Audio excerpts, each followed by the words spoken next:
Hi, and welcome back. This is Disability Saves the World with Dr. Fady Shenouda. I am Fady Shenouda. This podcast brings you insights from leading experts in disability and math studies from around the world. You'll hear about the research and work of disabled scholars, activists, artists, and our allies. You'll also get some insight into their lives, their favorite non-DS activities, hobbies, and adventures. Most importantly, you'll get to hear how they think disability can save the world. My name again is Fady Shenouda. I use he, him pronouns. I am an assistant professor in the Pauline Jewett Institute of Women's and Gender Studies at Carleton University, unceded Algonquin territory. On today's show, I'm joined by Xuan Thuy, who uses she, her pronouns, an associate professor at Carleton University, situated in interdisciplinary studies and cross-appointed to the Pauline Jewett Institute of Women's and Gender Studies and the Department of Sociology and Anthropology. I'm excited to speak to them about their work. I think we have to be conscious that when we are doing work in the global south, we are somehow positioned as a colonizer because our research projects, our funding bodies are located in the global north, right? And even though I'm privileged to learn from scholars from the global north, a lot of whom I really appreciate, but then that continued perpetuates the coloniality of power, where we conduct research in the global south. Their life outside of academia. And yoga is, I think, is a very, important activity for healing. And, I've learned from yoga to get myself a balance and a space where I can find myself. And to ask them how they think disability can save the world.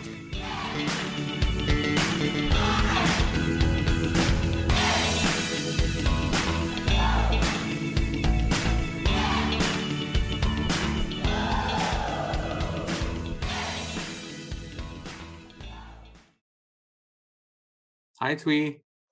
Hi, Fady. Thanks for having me. Absolutely. So good to have you. I'm so glad we're doing this. And we'll jump right into it. I wanted to ask you about your research. Segment 1, inside the project, the research, the work, the art. Why disability studies? So before I begin, let me start by acknowledging the land upon which we are situated, on the traditional and unceded territory of the Algonquin Nation. As a racialized settler myself, I am aware that I'm situated on the land that has been and continues to be occupied by the settler colonizers like us, right? So the ongoing occupation of indigenous land, the policing of indigenous bodies and minds, and the recent discovery of the unmarked graves of indigenous children from residential schools is very, very disturbing, right? And it reminds us that our conversation on disability studies need to engage better with the struggles for decolonization of indigenous peoples in Canada as well as around the world. So why disability studies?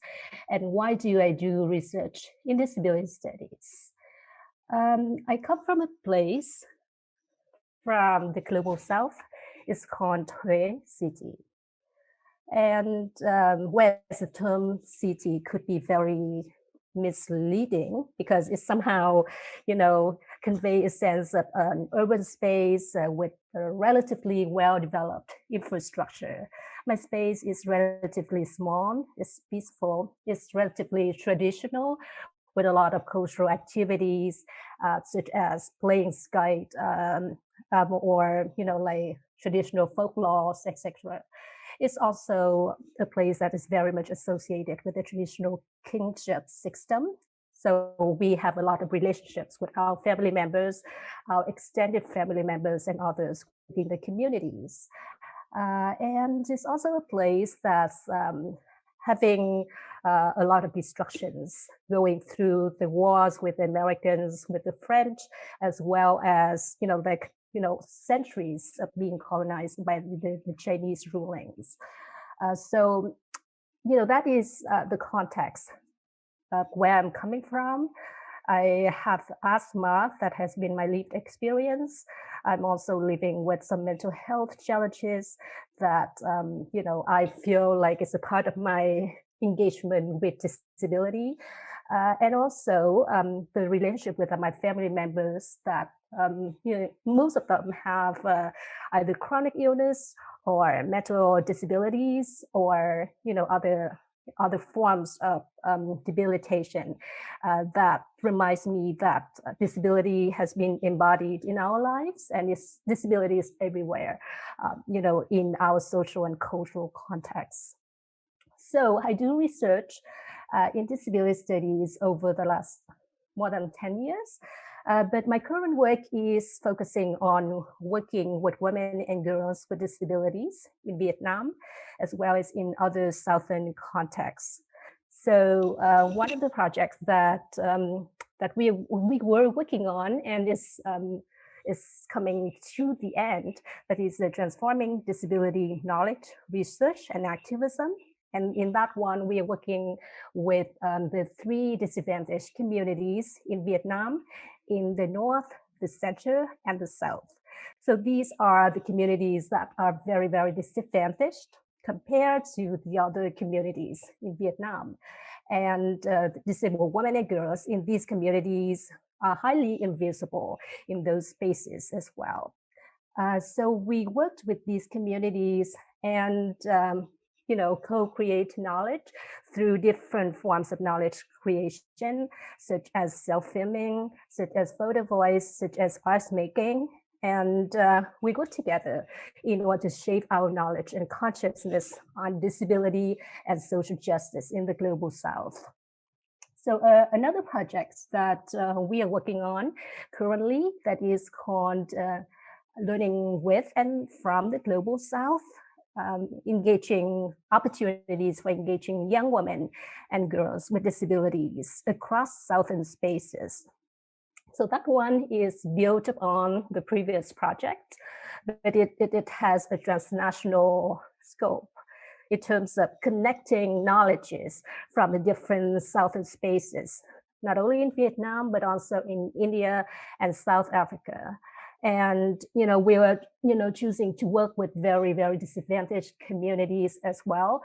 So in South Africa, we are working with the KwaZulu-Natal communities. So it's relatively, disadvantaged, but it's also very much like embedded within the post-colonial history with the racial apartheid and racism, etc. And in India, we are working with our colleagues who are disability studies scholars, such as Nandini Ghosh. Don't know if you know her, but her work on women with disabilities very poignant. Another person is Nilika Mirota, and her work is very poignant on disability and gender in India as well. So, we're seeking to build a decolonial space that connects the different forms of knowledge across the different post-colonial contexts. They are all post-colonial societies, but they're very distinctive in terms of their post-colonial histories. So, like one of the work that I'm trying to come up with is the idea of decolonial disability studies. So why decolonial? And why is it that disability studies need to come to terms with decolonial studies, right? So I think this is very much embedded within the gap of knowledge within Western disability studies itself. So a lot of what we've learned, a lot of what we've read has come from disability scholars from the global North, right? And a lot of knowledges from the Southern spaces, from the scholars that I've mentioned, have not been engaged with, right? So there's, statement by Leslie Swart. I don't know if you are aware of, his work, but he's a disability studies scholar from South Africa. And he said that most of the academic writing about disabled people in the global South is written by people from the global North, some of them disabled and some are not. So disabled people in the Global South, whether written about or filmed or photographed, commonly enter the world of the global through the intervention of people in the North. So the question about, who's doing disability studies is critical. And, how do we engage with the experience of people with disabilities in the global North, not only through forms of disability theorizing, but also through the lived experience, right? So how do we learn from them and not necessarily to objectify them? So that continues to be an ongoing lesson that I've learned. And even though I'm coming from the Global South, there's a lot of knowledges that I haven't known. And that's the reason why I think it's important to engage with these forms of knowledges. And I think what's really interesting is that you're not just doing this theoretically, right? That you're not just looking at Southern theories and comparing them to like Western theories, but you're in fact on the ground doing this work in communities in Vietnam and, like you said, in other parts of the world. I'm wondering if there's any kind of like conflict or tension that comes up, with being someone who although is maybe an immigrant or is now in Canada, living in Canada, but still doing this work in Southern countries and Global South countries. Mm-hmm. Yeah, I think that's a great question, and that is something that I've come up with over and over again. And I think we have to be conscious that when we are doing work in the Global South, we are somehow positioned as a colonizer, because our research project, our funding bodies are located in the Global North, right? And even though I'm privileged to learn from scholars from the Global North, a lot of whom I really appreciate, but then that continued to perpetuate the coloniality of power, where we conduct research in the Global South and convey some sense of ideologies and values that have been portrayed as truth, as the utmost ideals that research should be about, right? Even the idea of human rights, democracy, and social justice are very much embedded within the Global North ideologies, right? Absolutely. And have we got a chance to listen to the stories from the Global South and listen to what they have to say, right? So I think that is something that I feel like in constant tension that I have to deal with on a daily basis. Another thing that is also embedded within the colonial structure of power, that is the way that we engage with the disability communities. Like there's a lot for us to learn from them.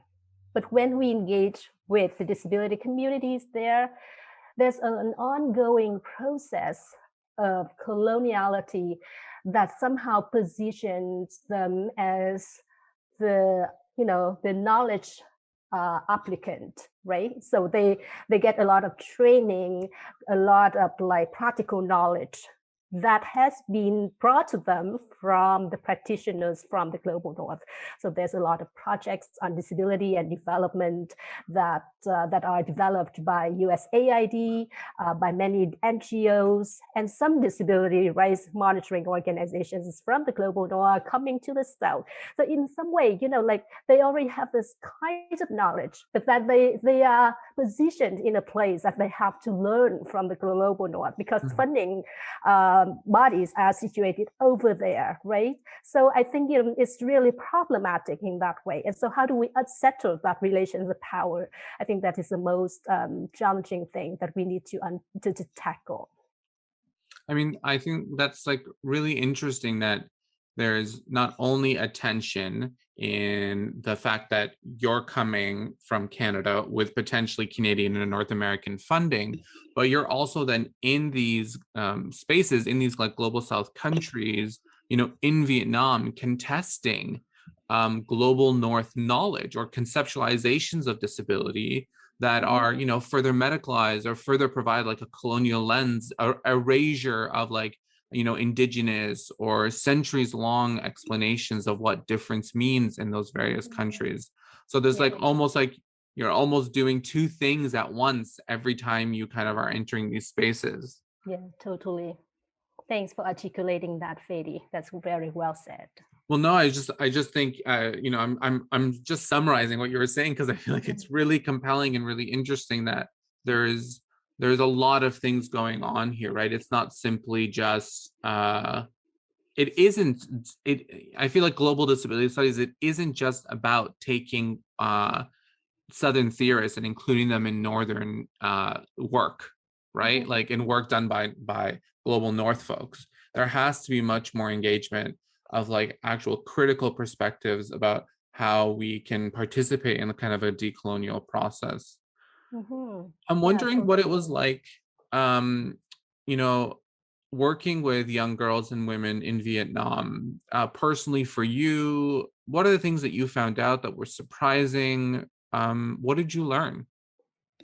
I think one of the first things that I realized is that there's not a monolithic understanding about the discourse of disability in the global South, right?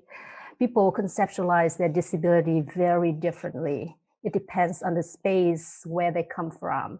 It depends on their histories. It depends on the social and cultural and political context where they are situated. So, you know, we still see the lingering discourse of disability as illness. Disability needs cure from the global South. And, you know, like you cannot ignore that because it's coming from the perspective of disabled people themselves. But you have to really make an effort to listen to them and understand why is it that they are speaking in that way, right? So there's a long history of, you know, colonialism, the cultural politics of disability, where the nation is building the image of the healthy body politics versus, you know, the representation of disability as, you know, something weak, something dependent, something is very problematic for the healthy body politic of the nation state, right? And so in some way that, you know, the disabled women and girls in the global South somehow situated within that social and political context. So we have to be able to interpret that long history in order to understand why is it that people are thinking about it in that way. And then we can see a lot of changes in the way that people are thinking about their disability when they engage in the projects, like the projects that I've been doing, but also in others projects as well. And I think, you know, like the disability rights movement over there have been doing a lot of work in order to transform that traditional perspective about disability as a punishment or as, you know, as a form of illness. And they engage in different forms of knowledges in order to build their agency and leadership. So some of my collaborators are disability rights activists in the different regions in Vietnam, and they are the leaders in not only their communities, but across the countries and regions. And they bring up a lot of knowledges that we, even academics, we don't know, or, you know, we need to learn from. So I think, you know, there's a need, as you said, to critically engage with the forms of knowledge that emerge from there in order to build a form of, like, you know, critical engagement with you know, different forms of thinking and understanding about disability discourse in the global South. Another thing that I think I mentioned, but it's not really clearly described, that is the potential for disabled women and girls to you know, to take on the leadership position. And that's why, you know, the current Engage project has focused on developing leadership capacities for the communities, but also for the you know, women and girls with the disabilities in the global South.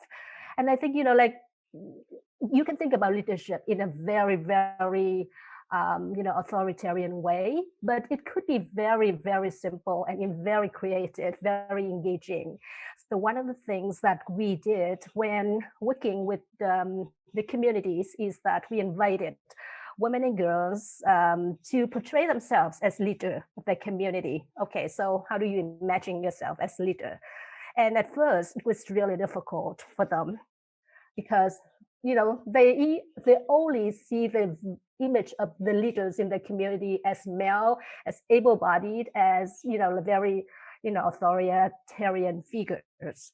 But then how do I imagine myself as leader? So they started to imagine by drawing. So, each person is coming up with a drawing about themselves, and then they write down about, I'm a leader because, so they start to think about, okay, I also have these skills. I can communicate with people.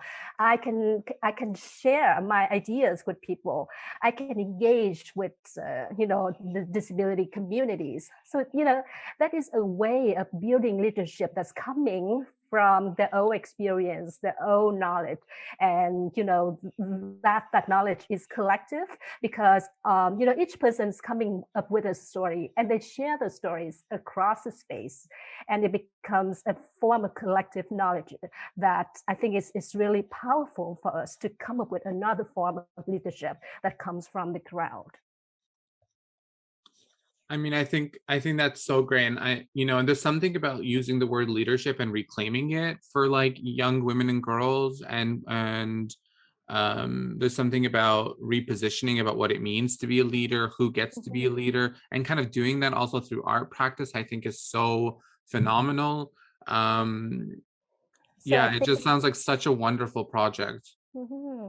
And I think, that is perhaps what Southern theory is about. Right. It's not about just about theory. It's not just about, the theoretical premises about, what kind of knowledge, but also it's about how do we engage in the real stories that people have been living. And how do we use that in order to reposition the relations of power between the global north, between the global south, and then, how do we use that in order to reimagine disability in a very different way?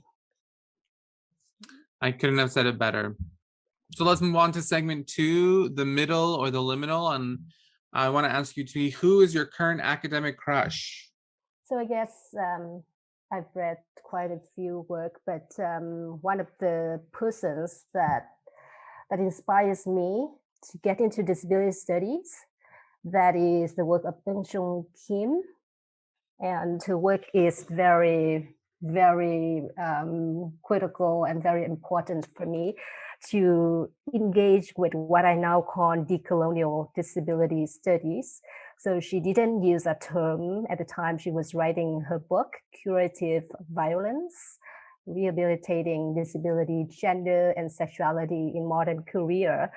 But I have used that as an entry point in order to engage with what I see as a decolonial approach to disability studies that helps us to engage with knowledge from outside of the northern space. So I think her work is very poignant in terms of theory, but also methodologies and the ways that she positioned herself. Another work that I think is very important for me is the work of Soldatic and Shawn.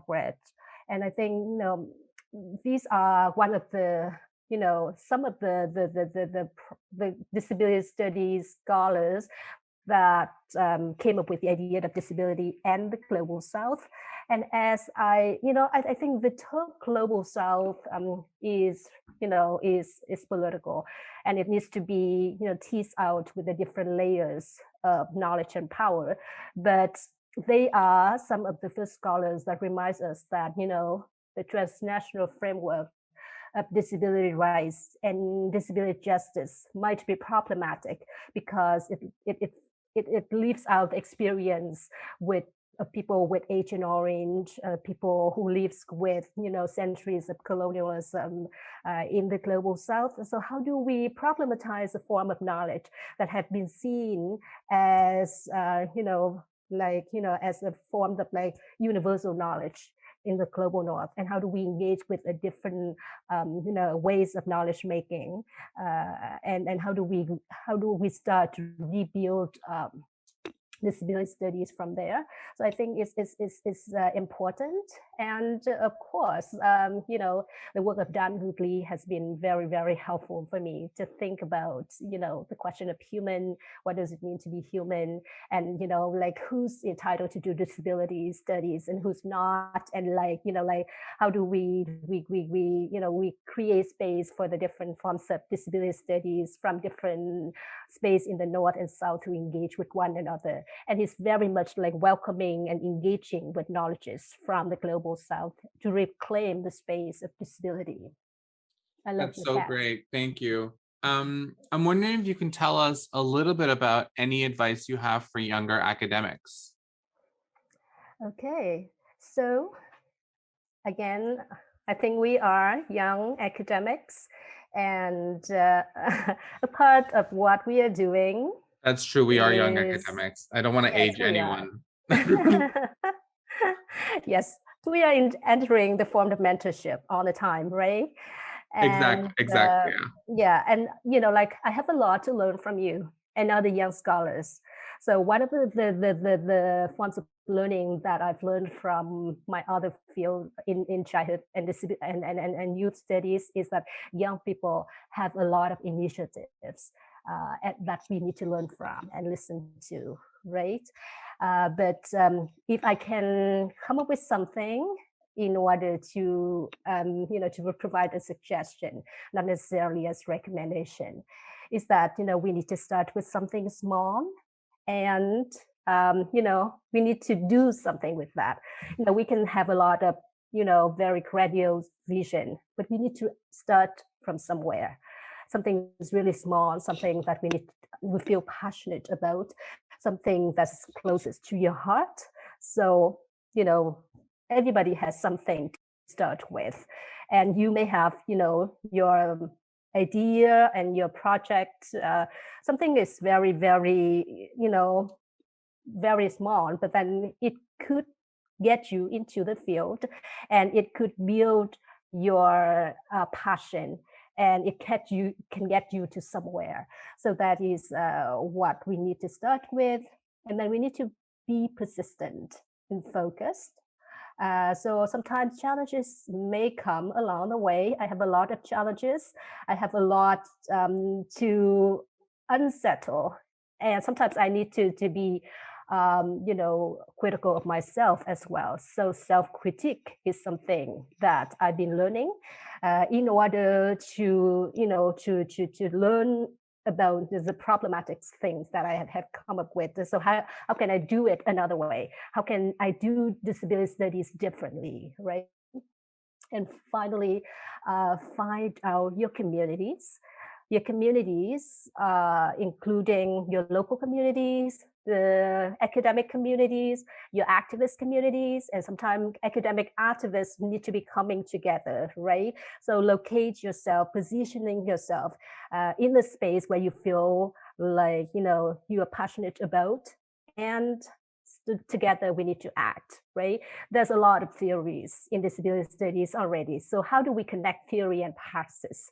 So I think that is also a point of decolonial disability studies, that we need to make a connection between theory and praxis in order to trouble the hegemonic structure of Western disability studies or Western knowledges and epistemologies. So it depends on what you see as your long-term vision, but you need to really find your people. That's so great. I want to move on to segment 3, outside the project, the research, the work, the art. I want to know who's the most famous person you've met, or who is someone that's memorable in your life? Mm-hmm. So I think I mentioned Eunjung Kim already, but if I may, I may tell you, one of my experience encountering with her, because in my mind, Eunjung is, one of the so-called famous persons in my journey. So, like I know about Eunjung for a long time since, I was doing my PhD work. And, I was so excited about her work and, wishing to, to encounter her at some moments in my life. And there was a conference in the CDSA conference some years ago, I believe, in Toronto. So I was writing to Eunjung and said, okay, so I recognize that you're coming and can we meet? And she was also very, very excited and welcoming. And so, like we had planned to meet with each other, but we didn't really come up with a plan, like where do we meet? So on that day, I was presenting and I did a very terrible job in terms of time management. So I was able to present a part of my presentation. It's not the whole thing, and the presentation was very, very lengthy. So like that is like a learning experience for me in terms of like conducting a presentation. And I wish she hadn't come. So when I finished the presentation and people start to leave, somebody was behind me and calling me gently, Thuy, and I turned back and it was Eunjung. So it was such a misblessing, because like, if you want to encounter your academic figures, then, you want to share something that's really poignant, right? But then, my famous person was coming to one of my presentation that I was not doing that well. But then, like she was really engaging, really loving, and like understanding of the challenges that I face as a young academic. So I think we talked about mentorship before. So in my way, that in my way of thinking, that Eunjung is a mentor, and she was reading my work, and she was providing recommendations, and she challenged me a lot to think about the complexity of colonialism, the complexity of engaging with disability communities in the global South. So it's really like an encountering moment that is like a kind of misblessing. And we spent the rest of the day wandering across the Yonge Street in Toronto. So Ryerson University was there. So that was a moment that we start to encounter a different way of of engaging in academic journey. And I continue to learn a lot from her work. But that was a moment that I recognize. It could stay with me forever. And that's so nice. Yeah, that's such a nice story, and what a memorable day. Like you spent almost the whole day together. Yeah, so I think we love to learn from our academic friends and like-minded people, and perhaps that is so inspiring that that encouraged me is to continue to come up with new ways of engaging with knowledges in the global South, and learning from the colleagues like that. So I want to know what obscure fact you carry around and, pull out in awkward conversation. Mm-hmm. So a couple of days ago, I went to Facebook and I saw Carla Rice, our colleague. She tried an app called What Color Is Your Soul? Have you tried that out? I have not, no. Okay, so that was so funny that, like I already know that there's nothing true about that, but I'm curious about how Facebook apps are using the data that we post on Facebook and social media in order to, to shape a way of knowing about who we are, and then, how it governs our psyche, right? So I was like quite curious about what it has to say about me. So I went on and tapped try it on. And you know what color I had? No, and I don't know what it means, what color you were assigned. Yeah, that's good. That was surprising to me because it gave me a color that I had never thought that I would have, that is black. Okay, what does that mean?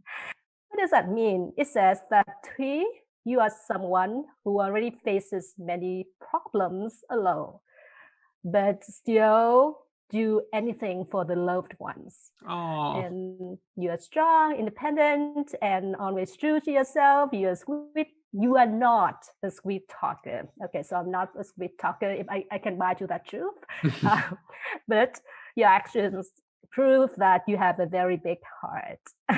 So that was funny. I think there's something to this idea of like, black being a bad color, and obviously that's colonial and racist and all those kinds of things, and like it being assigned things like strength and also vulnerability and caring. And I feel like that's actually it makes sense that you would be assigned that color to me in some ways, given our conversation today. It's almost decolonial to be assigned that color. I love that. But let me tell you what I did next. So I didn't stop there. I tried another one because I'm pretty sure that if I'm going to try another one, then I'm going to have a different color. Yes, you think probably. That I'm true? Yeah, so I tapped another one, and the next time that I came up with that was blue. So like it has some kind of like caring, but also you are the kindest soul on earth. So but you could be your anger could be as powerful as a tsunami. So again, so a kind of like a narratives that are told to us by somebody that use our data in order to govern how do we think about who we are, right? So it's again a kind of modernist, colonialist kind of mentality that's governed how we situate ourselves, and it tends to be very individualized, and there's not such a truth about that. So I think it's quite funny, when we play those games, and we start to to shape some kind of knowledge about who we are, and Absolutely. that is how the governmentality is playing out, right? So how do we govern ourselves through those apps? Can you tell us what you're reading now? So I'm reading Dan Goodley.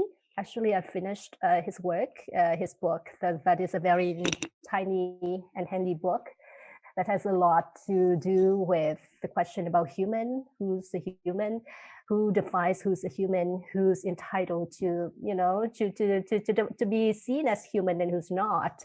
And so what's the question about the future of humanity, for instance? So I think that is a very, very useful book to be used for, especially for undergrad level.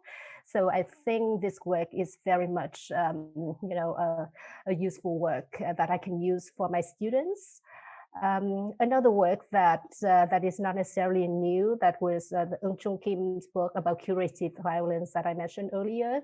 So this work could be very useful when we use in order to teach students about the transnational aspects of eugenic policies, which took place in the 20th century. So Eunjung was like using both policy analysis and visual analysis and film analysis in order to, to unsettle the coloniality of power through her work, through, her deliberation on the politics of cure.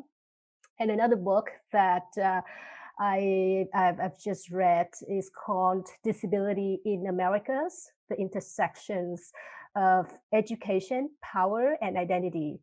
So this book is the start of a decolonial disability studies framework that is edited by Chantal Figueroa and David Hernández-Saca. I'm going to read that to you and write their names to you if you like. And so this work is based on the Americas of the South, and draws from the colonial histories from, the different spaces in Latin America. And although it has more to focus on, on the Americas in the South, we can see that as, an entry point for us to bring together different forms of knowledge on decoloniality. Can you tell us about a hobby that you enjoy doing, or something that brings you joy? Mm-hmm. So this morning, I was watering my plants. I have my plants, and I was looking at how they are growing and how they're breathing and how they are transforming. So I'm thinking about, like how they are like us, living organisms, right? And they are giving us, a kind of healing and caring that we don't think that plants could do, but they are living beings, right? And even though, I'm living in this space, a particular space that is quite, lonely and not very much like lively activities that are going on right now, but I feel like I'm being cared for. And I don't know if your listener can see, but that I have a tomato in front of me, and that is one of my produce that I just took away from my tomato tree this morning. So it's really lovely. And I can see the fruit of the work that I'm doing. So that is something that brings me joy. And another thing that I've shared with you some other times, that is my yoga. And yoga is, I think, is a very, important activity for healing.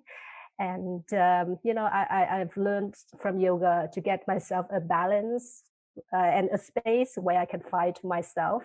And, I can situate myself within my plans, my communities, and that put me in a form of existence and coexistence with others.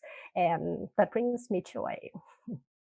I love that, and congratulations on your little tomato. I know that's a lot of work to grow, fruits and vegetables, and it's so lovely when you get a little reward like that. So yeah, we do have a lot of rewards. oh, okay, wow, good. So finally, like I end every other podcast, I want to ask you, how do you think disability can save the world? Mm-hmm. So I think disability can save the world in different ways. First of all, we can use disability as a space for teaching others about ableism, about colonialism, and other forms of oppressions that continue to perpetuate in our present life. So disability experiences can be a space to trouble normalcy, and that has been very much well elaborated on from the work of Tanya Zhikovsky, as well as other disability studies scholars. So I think, as disability studies educators, we have been using disability as a pedagogical tool in order to teach our students and to learn from disability, right? But disability studies can raise a theoretical questions about what it means to be human, and how do we engage with a different way of conceptualizing the concept of humanity in a way that troubles the normative categories of men or male, Western, able-bodied, and cisgendered category of human being, right? So I think that is a way that, again, we can use as a pedagogical tool in order to challenge normativity. And disability studies can be a form of praxis that helps us to engage with our communities, right? So I didn't feel, a lot of, a sense of belonging when, I was doing a kind of like Foucauldian disability studies where, I just like analyze discourse and power, even though it was really fascinating to me. But when I engaged with my communities, across the southern space. I see my community. I feel belong, and I see that as a start of an opening or a radical opening where we can coexist with other communities, with other individuals, as well as living organisms within our process of work making. So I love to to start from that particular point of praxis. That's so lovely. Thuy, thank you so much for coming on the podcast. It's been such a pleasure speaking with you this afternoon.